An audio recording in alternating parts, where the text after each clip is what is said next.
Welcome to Three Devs and a Maybe, the podcast series for beginner web developers and general web enthusiasts. Now, introducing your show hosts, Michael Budd, Fraser Hart, Lewis Gaines, and Ed Mann. Hello and welcome to another episode of Three Devs and a Maybe. My name's Ed Mann, and today we are joined again, probably about another year in the making, with my good friend Jason Marden. How you doing, Jay? Hey everyone, I'm doing good. Good, man. How's life treating you? It's been like a year since we last had you on, I think. Yeah, it's been quite a while, and a lot's happened with my development, we could say. Oh, development of your development. I like it. Of my development, yeah. Obviously, the audience won't know, but I will know because I was present and you were present. We went to a good friend's wedding about a month ago, and we just started geeking out again, talking about like Amazon Web Services and just anything that came to mind. And we were like, we really need to do another podcast. So I was like, fine, I'm going to pest you again and again and again. And finally, we're on. And it's like 8 o'clock on a Monday evening. You've just got in from work. So, yeah. I really appreciate you taking the time, dude. I know that it hasn't been the easiest of days. Travel today for you has not been the easiest. I mean, I'm super awake right now. You can probably tell. And if you negate that, that's exactly what he is. He's super not awake. And the travel has not been brilliant. Oh man, but I'm just trying to think where to actually start. If there is any logical order, I guess like the first thing actually maybe is probably quite topical. Is that was it last week you went to the AWS Summit? No, that was about 2 weeks ago, I think. How did that go, man? Yeah, it was good. It was it's the first summit or conference, you could say, that I've been to. Why is it called a summit? Is it just a posh way of saying? Does it make it sound better? Sounds a bit superficial, doesn't it? Yeah, no, it's just Amazon trying to make themselves seem bigger, I think. But they can't. It's not a conference; it's a summit. Yeah, it's the first one I went to, and I even survived the keynote. What was kind of hot on the radar this year? I wouldn't say there was anything particularly new, but I would just say that the emphasis on, well, you could probably say containers was mentioned quite a lot, and there, if you know it or don't know it, ECS service, which is just I think it's called Elastic Container Service. I think that's what it's called. All right, is that running on like a Docker platform, or is that their own kind of proprietary system? It's Docker workers. I'll give you an example because we actually use this for our work, and it's what Amazon recommend as well. We do DynamoDB replication, and essentially we have lots of containers that help with copying the data and syncing the data from one region to another. So we've actually used this before, but there's a lot more potential. You can use it for a lot more things. All right, that's really interesting. Because, I mean, one of the things actually that you were mentioning was this idea of the serverless architecture.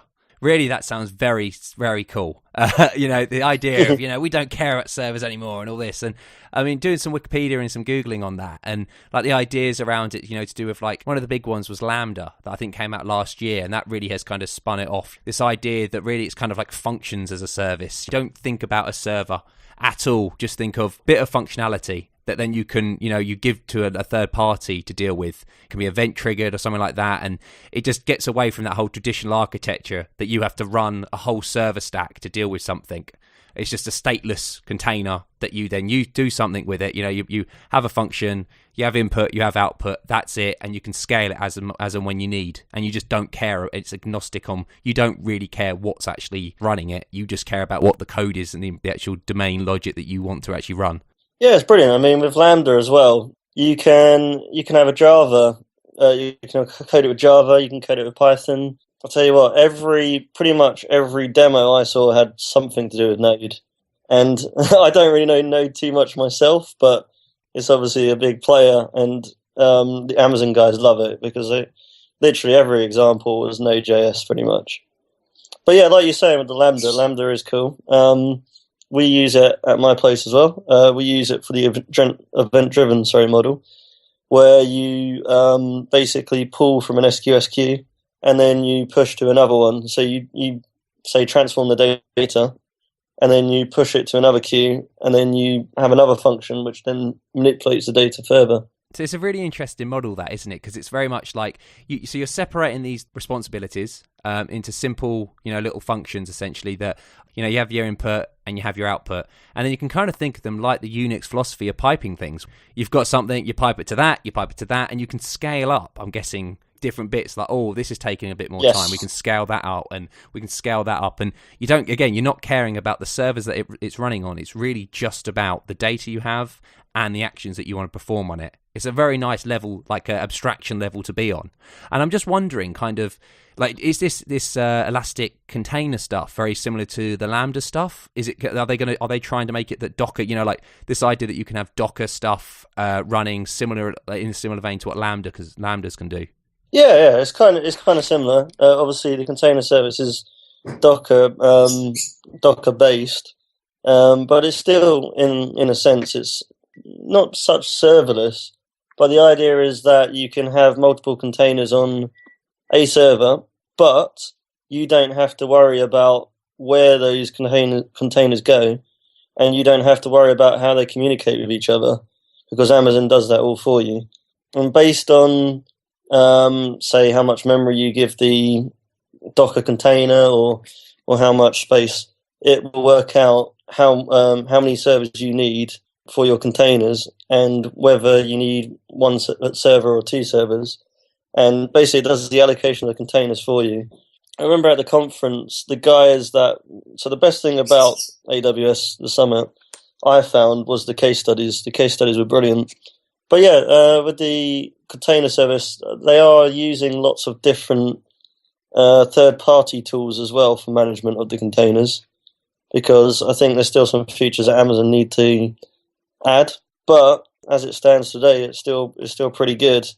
And it's really easy to set up as well. Really easy to set up a Docker container in Amazon. So what's the idea then? I know that company behind Docker have provided a Docker platform, in the cloud platform as well. So is this kind of rivaling that? Is that the idea from Amazon, that they're going to, again, it'll be compatible with Docker, and everything like that, but it is just their own implementation of it? No, not at all, really. I would say, I believe the Amazon guys were saying that they worked with the Docker people and the developers in order to make the ECS container service as good as it could be. So it's not a rivalry. It's like the collaboration. You have many platforms where you can, create Docker containers and such. But Amazon's a really good alternative. But yeah, it goes on to the sort of the serverless, close to being serverless architecture, but mainly to microservices. So obviously the idea with the containers is that you can separate applications based on, segregate the environment, which is the best thing about Docker, really. You do kind of need a good scenario for it, I think. I think really Lambda is probably one of the better services, to be fair. And I'll tell you a really good case study that I heard is that there was a guy and his team who developed for David Guetta, which is cool in itself, for the Euro song. They basically had a website which you could submit your own recordings of the song, and then it would give you an album cover based on your nationality. So really simple application, but the whole thing was serverless, Lambdas only. So essentially, one thing it would do is it would work out your language based on your locale and where you are and your geolocation. That would be one Lambda that fires off, returns a value. There was a Lambda for getting the images from S3 for the album cover that it produces. So again, purely Lambda. And then the functionality for recording the video and uploading it was again Lambda. So everything was Lambda, which meant it was cheaper for them, less servers to manage.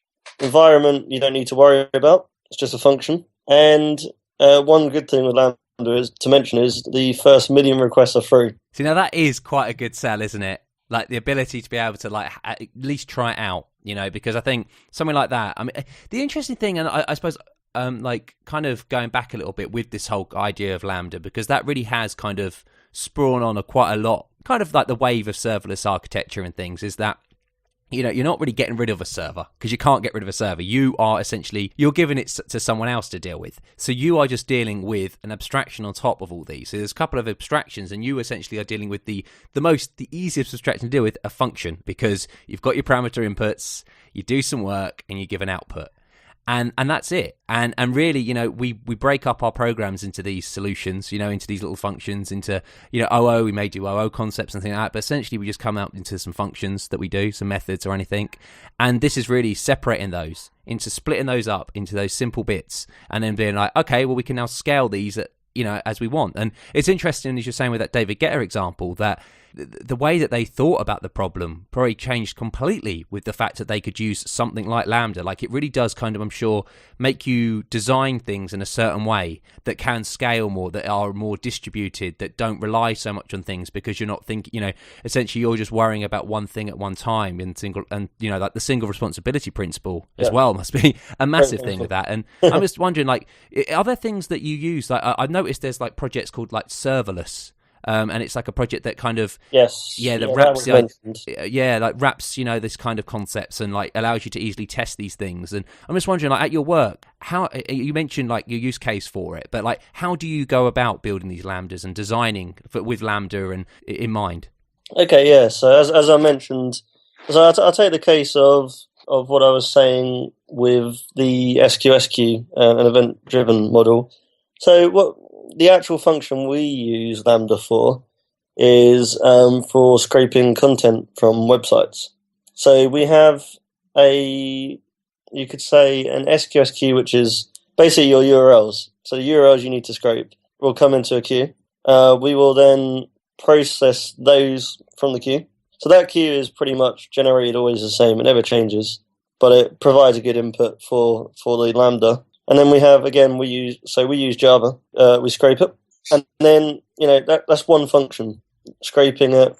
That's one responsibility, one simple thing that you can do. And as you say, like, it's essentially, I mean, it's not exactly referentially transparent, because you're doing a side effect of going out into the world to find some data. But in the fact that I have an input, I want an output, that's it, done. And you've now got something from what you've essentially transformed that URL into a URL representation, a web page. Yeah, essentially what we wanted to do was take a URL and transform that into a object of scraper result, for example. But then we didn't want to, we wanted single responsibility. So again, that would get put onto another queue. The queue would get read again, and then the saving of it would happen. So we have one function just for saving. But again, the brilliant thing with Lambda, as you've mentioned, is auto-scaling. Amazon take care of that for you based on the number of requests. So essentially with Lambda, one request is, say, one thread, for example. So you get 1-to-1, but it will handle this for you. Whereas if you have to do this the server way, you would have to do multi-threading, which can be a pain. Yeah, well, this is it, isn't it? Exactly. You can deal with it at that abstraction level of just, I want to do that, and it handles the parallelism, the concurrency, whatever it needs to do, in itself. One thing that is interesting with this kind of idea, though, is the fact that I'm guessing these types of services can't be stateful at all. They're a one and done almost thing, where you've got the input. The only thing you know about is the input. And then you have output, and once that's done, it's gone. You can't build up results over time and things like that. It is set up, tear down. Yeah, that's it. Like you say, input, output. So you can't do everything with Lambdas, like they said in the conference, in the summit. But there is a ton of things you can do with Lambdas, which will, it basically simplifies your infrastructure as well. And how do you do like logging and things like that? Like how do you monitor these types of things? Oh, okay. So Lambda, I will not say it's perfect, Lambda logging, but basically you have CloudWatch. And that's another Amazon Amazon service. Yeah, there's too many. I'm gonna do something at the end. I'm gonna make you name every Amazon Web Service that you know. Oh God, I could try. They keep introducing them for fun, and obviously if you use, again, this is more Java really, but if you use like Log4j and that sort of thing. And in fact, I think Log4j is the only one supported. Unfortunately, Logback is not supported. Yeah, so you could do your standard loggers, info, error, all that, and it will just log it to Lambda logs. And also, it will give you information on memory usage, time executed, so you can really see exactly. And also monitoring, also I mentioned, is brilliant as well, because you could see exactly how many have been spun up. You can see details on your capacity and how many times it's been executed over a certain time. So you can really, go quite granularly into the metrics. So you don't deal with the stack. You don't deal with, I suppose with, say, like something like Java or Node or any of these languages, you're saying, all right, I've got Java 7 or Java 8. But having packages and certain specific environment runtimes, like I suppose you're limited in regard to just what Lambda can give you. Or are you allowed to set up an environment yourself, like having these things already? I suppose, what type of environment is Lambda? Is it merely just you provide it a class? Or do you provide it a definition with what you require and things like that? So yeah, I mean, if you're using Python, obviously you can have a definition. But if you're using Java, and it does support Java 8, I mentioned, which is brilliant. Yeah, with Java, you create you can either override implement their interface, or you can provide it a method, and that method, you basically in the UI, you essentially just tell it, this is the method that my Lambda. This is the main that starts it off. And how do you deal with dependencies? Can you use things like Maven with it? Like, how do you build up the dependencies and include dependencies in things like Lambdas? Okay, but essentially what you get, there's things to help you build it as well. But essentially you build just a zip, essentially, just a zip archive containing your dependencies, your classes, obviously compiled, and you can, if you've got property files, which most applications do, or just standard property files, so you can keep that contained inside the archive, which is fine. So that's one way to go. Some people would say that's better, because then you've got it at the time, or you can get it from S3, for example. So you can do it you can have dynamically included at, so you'd say you deploy a version of something like, you'd have a version, that you want to use and run some tests on. Exactly. And then you'd have a different file, this is it, we're in testing environment now, here's the credentials for testing, and you'd use those. And then you could use the exact same build for production, just with different properties. Exactly. It depends how you want it. One thing you did mention is versions. So you do get versions in Lambda, and you can clearly see what version you've got deployed as such, and you've got history, which is good. So that's really useful. And yeah, like you say, with the whole environment thing is interesting, because it depends how you do it, really. Obviously, you can do it, like I mentioned, through S3, and you can provide some sort of flag or something to tell it as test or prod. But at its simplest, what we do is we have a test Lambda and a prod Lambda, and the archive we build either a test one or a prod one. And what are the different? Is it just feature flags, like different flags for things that will happen in tests that don't happen in production? And it's primarily where it connects to. Okay. So if you're connecting, say, Dynamo DB, you'll have a different, obviously, string depending on if it's test or prod in the YAML file, or maybe it's something to do with passwords, like you say, and usernames and that sort of thing. So there is a difference, but yeah, we basically build the archive with the environment that it's intended for. And how do you do your testing? Is there a strict unit test approach you're able, or are you required to set up because I noticed with that serverless that actually you can do local testing, which is really interesting with the Lambdas.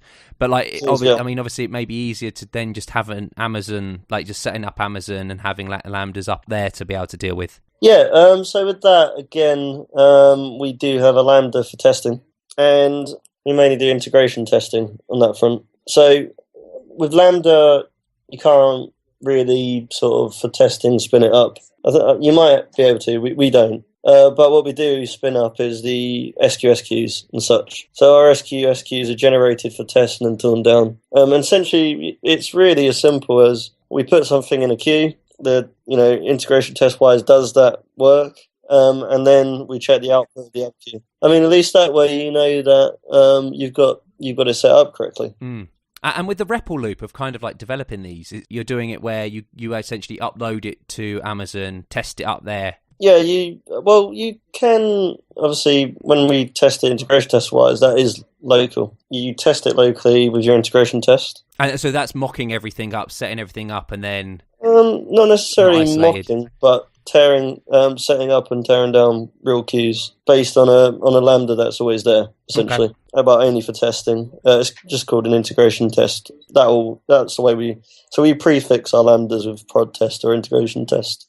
And yeah, so test it locally, integration test wise. You can mock it, of course, but with mocking, there's always things that can go wrong with mocking. It depends, how complex and how you've designed, the Lambda. Depends to the extent you mock it, and you're not really testing the environment all the time. Sometimes when you're mocking, so it's nice to just do it with real keys and then check the input output essentially, which is pretty simple. And then after that, and you're happy with your Lambda, you upload it. And also the UI has a testing facility as well. So you can give it, let's say, fake JSON, and it will execute the Lambda, and it will tell you if it was successful or not. Ah, that's cool. Yeah, so you're able then to do that. So you're able to test on without any, Yes. yeah, that's brilliant. And I mean, that's interesting actually you mentioned that, because obviously my kind of feeling is like, are you tied too much then into this Lambda concept? One was if, down the road or when you want to design it, you don't really want to think of Lambda in mind. You like the idea of these functions as services, Yes. but you don't just want Lambda. And actually thinking about it now, you really can do the typical architectural design of, your input being AWS Lambda, but you convert it into a domain-specific kind of thing. And then, when you're in this domain, you're able to handle it in the way you want to handle it. It doesn't matter that it's come from a queue, what it's come from. You can handle it internally, and then you return what you want, and then obviously you can then, in turn, go off it back into Lambda land. So, I think you can, internally then, you can design however the way you want it to be. Yeah, I would say you can't Lambdafy the world, although it would be nice. But with Lambda, again, like I say, you can use it for some things. You can't use it for everything. It depends on the complexity of your application. But for certain parts of your application, it's useful.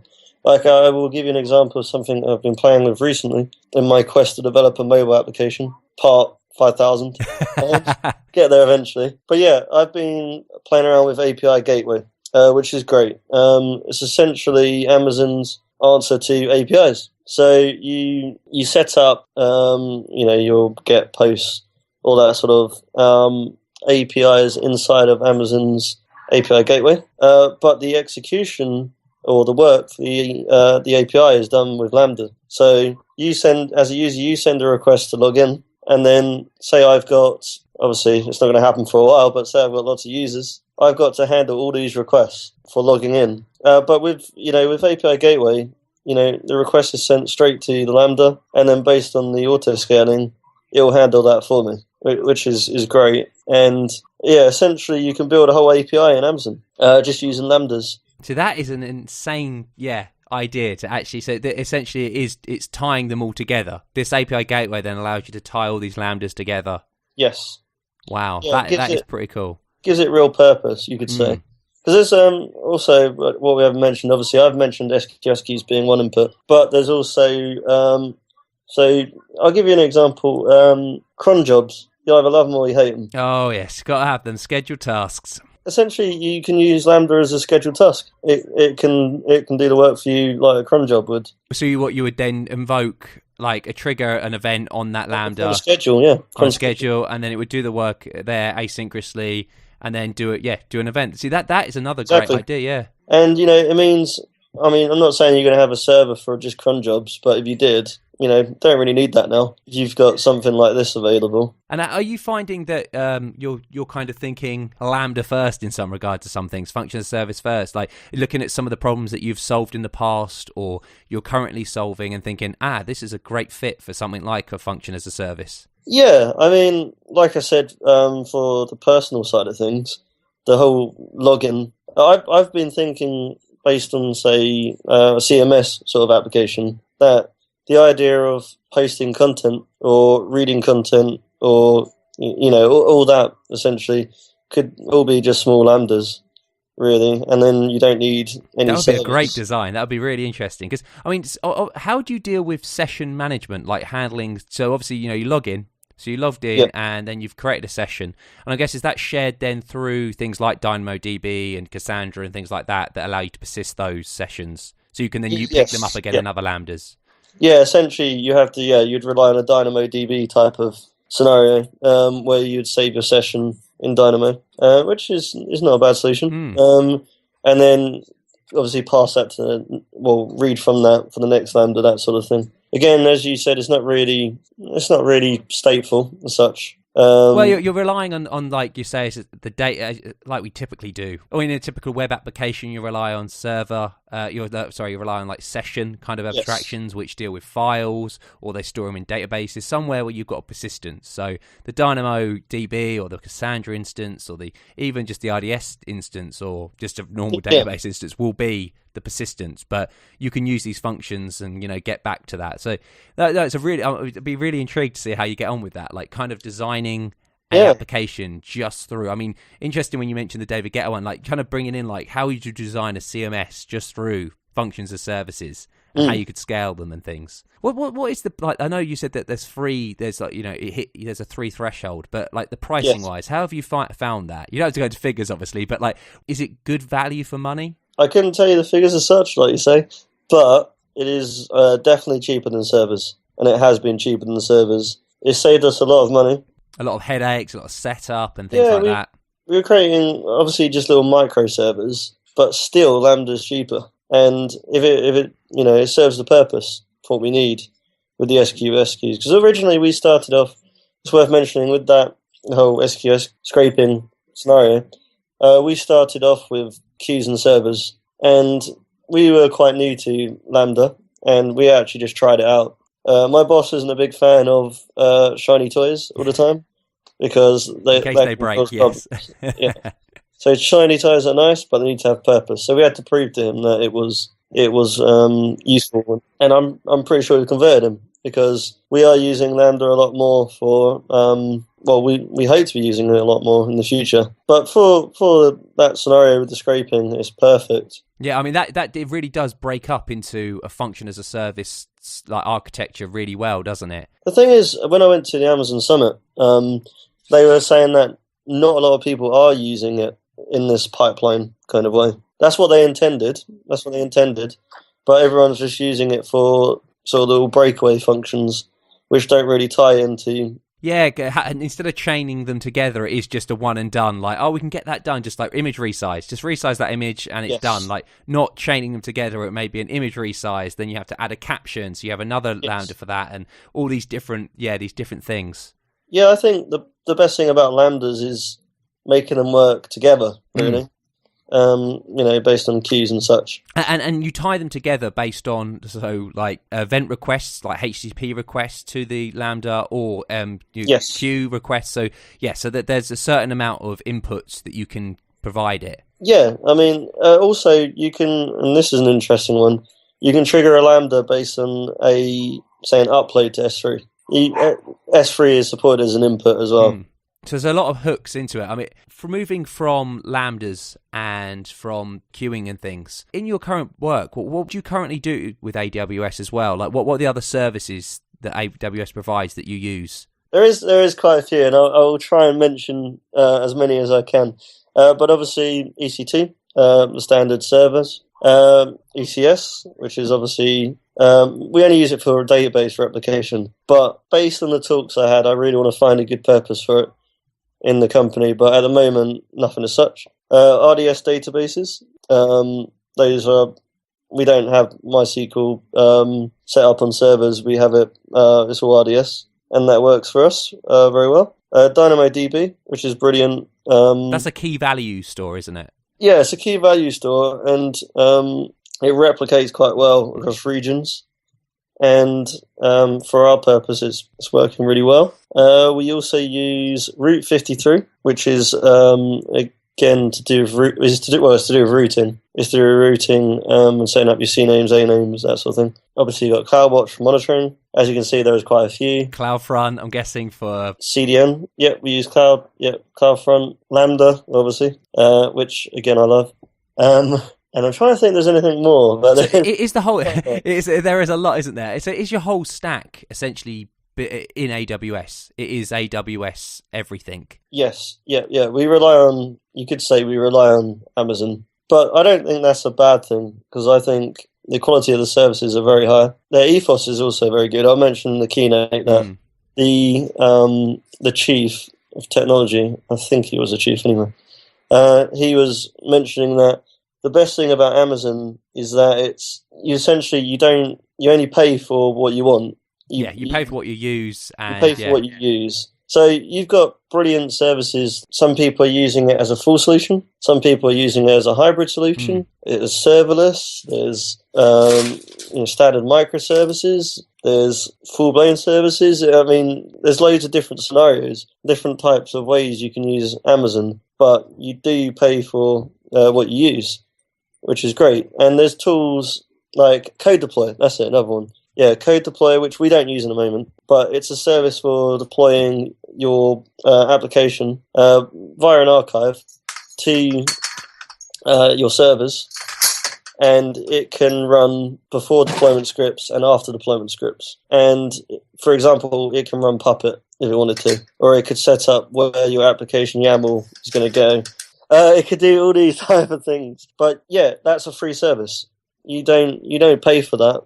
You pay for the resources. And so that is, does that take away, like, because you use things like Fabric and things like that, is that like Code Deploy taking away the need for something like Fabric, which orchestrates the deployment process? Yes, yeah, I'd say so.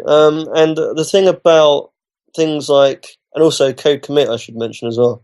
So one thing that was really cool was seeing use cases for code pipeline. Essentially, they want to give power back to the developers. So obviously you've got, say, your traditional team might have testers. But yeah, essentially what a lot of companies are doing is one-click deployments.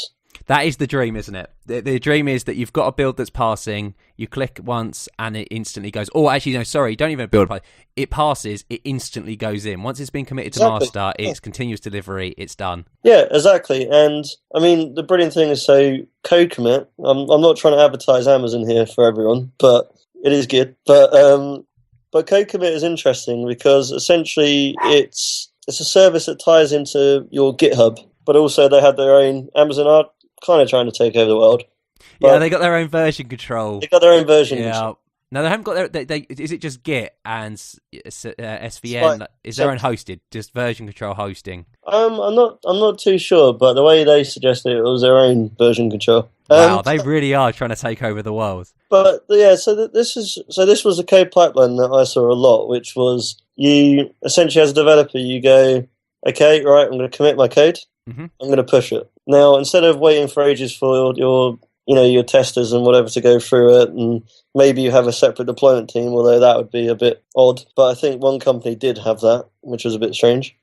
It happens when you get sufficiently large, I'm sure, and it goes through all these hoops you have to go through just to get a release out. Exactly, but the brilliant thing about this was essentially you pushed it in GitHub. That then obviously uploaded the code, and then it sent a signal to fire off a Jenkins job. Jenkins then runs your build, your smoke tests, all of that, and then it will go to Code Deploy, which will then deploy that for you. And that would then use the like Fabric style script, post scripts that you want to do to set up and orchestrate a build. So, and I think that ties in quite well then to. Would that do a similar thing? So that would be like the functions and services. Like, would that deal with Lambdas, or is this only for something like EC2? It's mainly it's for EC2, but it's also for ECS, so the Docker containers. The Docker stuff, yeah. Because the thing that another thing I'd really like to talk to you about, and it's one thing that comes up a lot. I'm currently reading Building Microservices, the Sam Newman book. Really interesting book. And one thing that comes up is the Immutable Server. And I know that we were speaking about with you, you say you highly regard that. And it's one thing that you've been able to really take advantage of because of the fact that essentially your platform is so cheap to you. You can set up and tear down as quick as you want. I just wondered, would you mind explaining what the Immutable Server is and how you use it? Yeah, sure. Okay, I guess I also have to introduce another service we use, which is CloudFormation. So all these services, I'll put links into the show notes of every service that we've discussed today. Don't you worry, audience. There's quite a few. Yeah, so CloudFormation can set up whole stacks for you. and nested stacks inside of stacks, Inception. Recurse. Yeah. So yeah, it can really set up your whole environment, your whole stack, everything, all your servers, your load balancers, Elastic Load Balancer, and that's another service. Essentially we have a CloudFormation script which sets up load balancer, the nodes and such, but we have autoscaling groups which works with that immutable server sense, in which it will, on a deployment, it will essentially, based on whether it passes a certain test, it will deploy to one node, and then it will go, okay, this is successful. The old node will be terminated and taken out of the load balancing group, and essentially it'll do that for all servers in the load balancer. So these servers are just torn down. So you never actually replace a server, like in place, code on a server. Essentially what you're doing is you spin up a brand new server, and it will only last that one, that its life is essentially what it's brought up with, set up with, and then that's it. It's never changed internally, and then once it's gone out of use, it's just torn down, and then we start up a brand new one. And that's where the immutable server concept comes from, and it's a really, really awesome idea, because essentially you're just getting out the box every time a brand new fresh install, because over time obviously these boxes can become they get tweaked or they get changed, and it doesn't, that's it, maintenance and things like that. So spinning up just a brand new, and I think that's where these platform as a service becomes such a powerful thing, because it just becomes second nature to do that. It's actually probably easier to have an immutable server architecture than actually doing, especially when you talk about like these things with a cloud formation and things. And I'm interested to see, so with these kind of concepts of like load balancers and things like that, so the way you design these platforms and you design your applications, like are you going with a microservice kind of philosophy? Have you kind of brought that in, or are you just have you kind of dabbled upon that kind of idea? We're trying, but I can say that the whole microservice concept is actually, there's quite a few principles that maybe we don't fully adhere to. And there is quite a lot to it. And autonomous deploys is probably the one. Even Amazon was saying how they went from a monolith application stack to then going to, I think they called it fragmented servers. Okay. Or something like that. Little servers which did, single responsibility, that sort of thing. But they weren't quite independent until the point when it came to microservices, where they were working independent of each other. And obviously you could take down one application or replace one application in place, essentially. But yeah, microservices and I'd say pretty much every talk I went to with the Amazon one was about microservices. But yeah, it is a buzzword. Unfortunately, it has become a buzzword, because obviously it's the hip, new, fresh thing to talk about, or to at least tag along any concept that you want to tag, make cool. Say it's something to do with microservices, and people will hear and listen. But yeah, no, I mean the actual fundamentals of microservices and the microservices design is absolutely great. I can't, I think it's great, and it all these platforms are catering towards that kind of move, to that, that end goal of being autonomous, and single deployments are in isolation, and you can deploy certain services in isolation from other services, and you can scale them out, and you don't care about, and you have good contracts, and it's a great idea. And they scale at an individual level as well as together. So one of your services can scale, independent of another service, which may not need to scale. And then it can be run by different teams. You can have different rates of change, different deployment change, and it is a really awesome idea, like, to be able to do. And it's interesting you say, like, with services, like microservices being a lot of talk around that. And with like cloud formation and things, I suppose, like when you were actually at the talks and things, what were the other things that microservice was coming up in? Like, what were people talking about? Is there a lot of talk around the different services that Amazon provide that can help cater towards microservice architecture? Yeah, primarily it was suggesting how ECS, in particular, Docker, the Docker containers again. It was mainly about how that could be used as a way of microservices. So obviously, brilliant thing with Docker is that it separates environment. So the environment is purely contained, and then this application doing its own thing, and it can be scaled based on auto scaling groups. And then you have another application which is also a Docker container and can be scaled that can talk to that. And then essentially, it's a bit like with APIs. So with APIs, they should be really small. APIs should be small. They should be focused. You shouldn't couple UI really with API, which some people do, and I have been guilty of that as well. So that's why I say we can't be fully microservice yet, because I think, and I'm pretty sure this was emphasized a lot, the idea essentially is that your front end is a completely separate application to your back end, and it's a completely different responsibility, and your back end will be used by many other things than your front end. Exactly, and I think the one thing we've been guilty of at the moment is we use Spring, and Spring's great, it's really good. But what we've done is we've coupled a little bit of the UI. Yeah, view elements with so you've got controllers, and obviously controllers and free marker, but yeah, you can obviously. You could do things like that where you render the view based on context and things like that. Good template engines and things, and it's very enticing to exactly. And you do your work in your controller and you send it down to the view.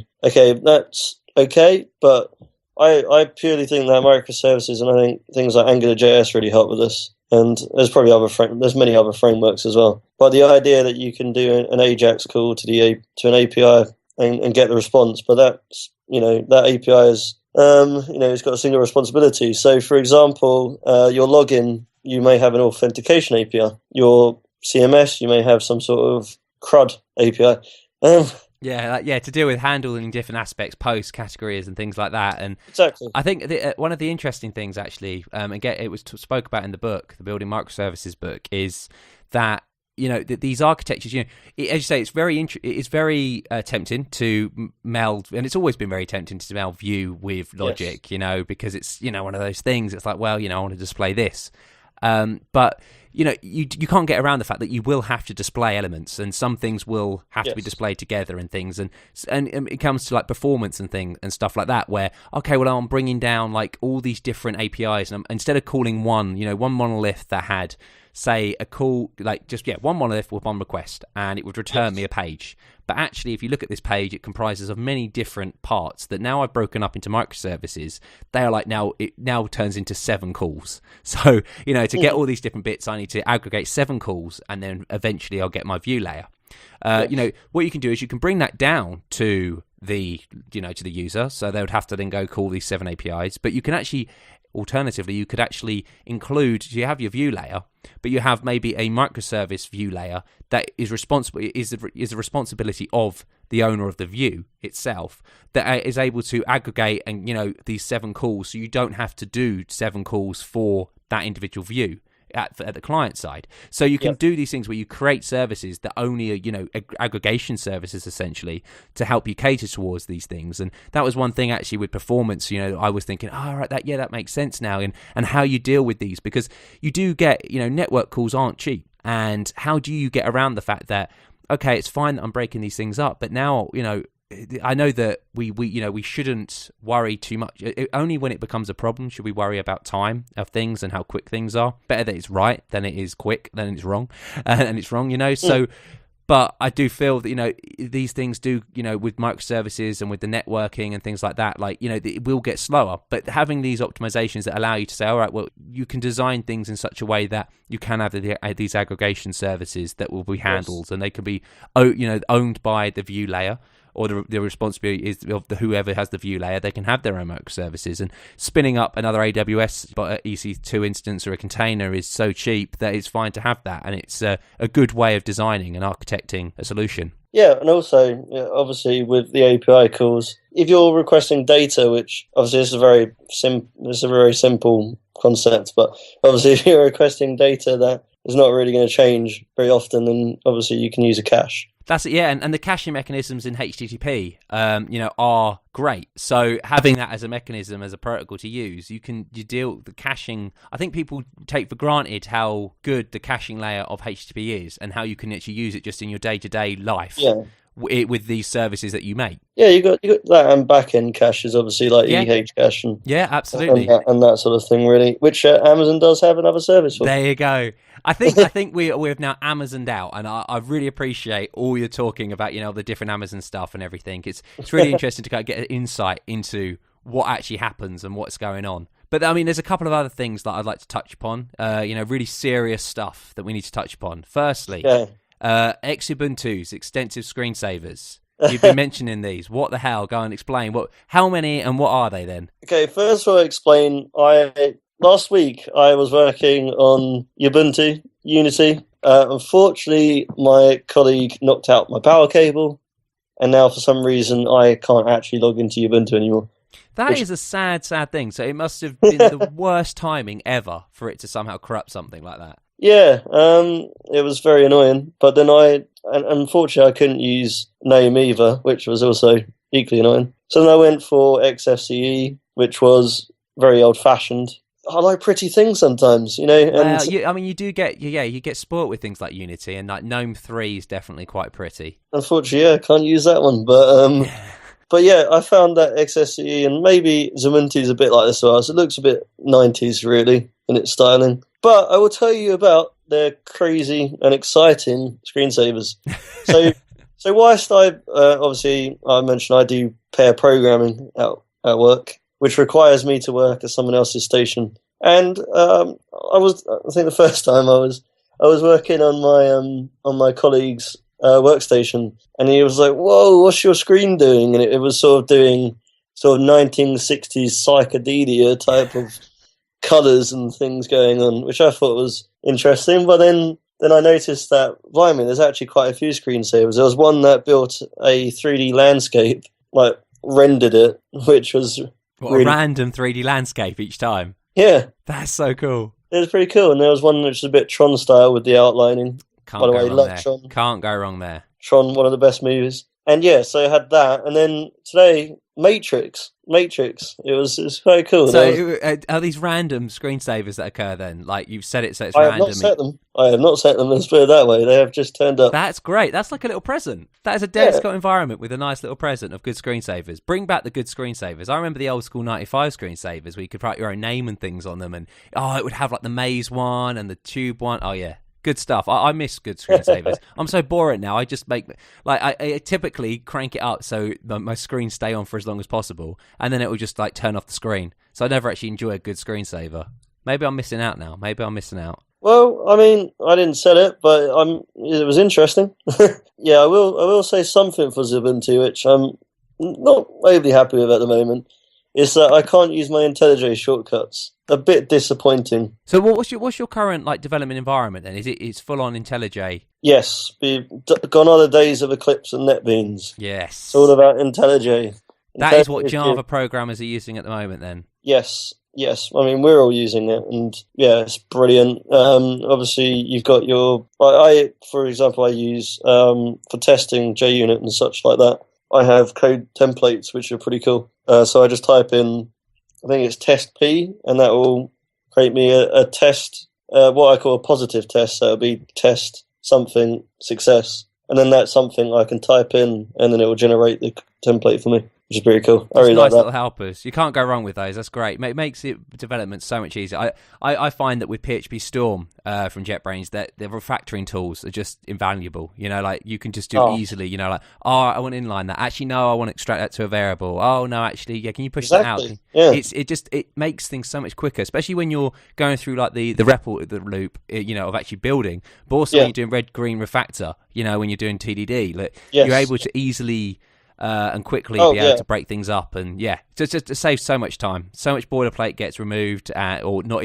I mean, it obviously has to be included, but you don't have to think about it. So yeah, absolutely agree that these tools, like a good IDE. I used to be very much, no, I want a plain text editor and that's it. But yeah, the value, and also, I mean, I've started doing a lot more things with Xdebug, and that allows me to like do breakpoints and things like that. So doing true development of a debug development as opposed to just var dump console logging things out. And again, it works perfectly with that, being able to listen up into a PHP interpreter and then able to then listen and actually view the current state of an actual request. So no, I really, really value it. Yeah, I mean, this is quite crazy, but before, like when we was at university and when I started at this company, I did not use any debugging tools. I was doing, like you said, system outs and console blocks. I've been doing that for years, and you know what? I don't knock it. I still think it's it's a good way of working out chains. But there is actually a lot more value in being able to do step through on a good debugger, and actually be able to see real code paths. Oh yeah, it's brilliant. I mean, there's been many points where I've racked my head about why is this test not working? Why am I not getting the value I want? Or why is my mocking not working? And obviously I can step through the code and I can see every value every parameter or every input and see exactly what the outputs are, so then I can see what's gone wrong. That's it. And it's even better when it's in the IDE and nicely, cleanly, done, so you don't have to worry about it. Yeah, the refactoring tools are brilliant in IntelliJ. It's so good. So other than that, I mean, another thing I would like to talk about, Pokemon. Are you playing it? Yes, I am. I am playing Pokemon Go. As is the whole world, I think. But we are of the generation now that actually loved Pokemon when we were in primary school, where it's really strange seeing people from different generations who don't know Pokemon.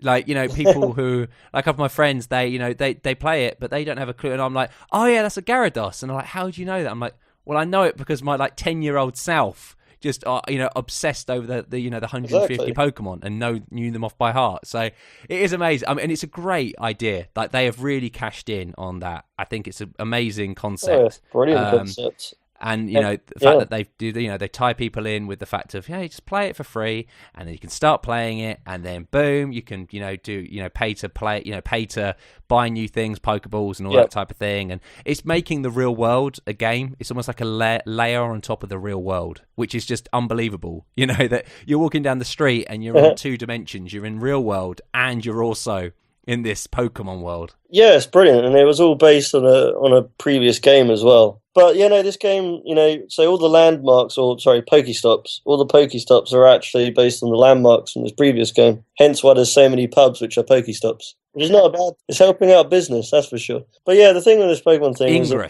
Ingress, that's the one.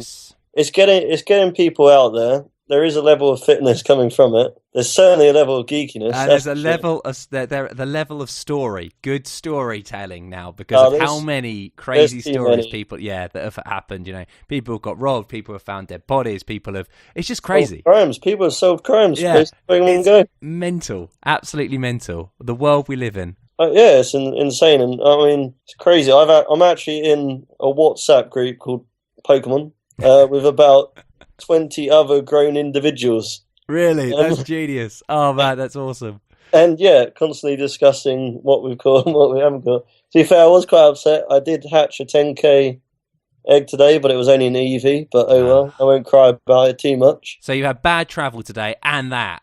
I got bloody EV. Oh. If it was a Flareon or a Vaporeon, I would have been alright, but obviously not. And about a month ago, if you'd told me this, I would be thinking, what the hell are you playing? Like Pokemon Red? What's this going on about, man? But thanks again, man. I really appreciate you coming on. It's been great discussing all the things, but we'll have to get you on sooner than last time, because a year is way too long. Yes, my bad. Sorry about that. Well, it's me too. I need to pest you more. I need to be more annoying, more like, you need to get on. Yeah, come on, get on, Jay. You want to? Well, then I need you to help me pestering me for my personal projects. Yeah, well, there you go. I'll do that. Who needs Jira when you've got Ed? Let's put it that way.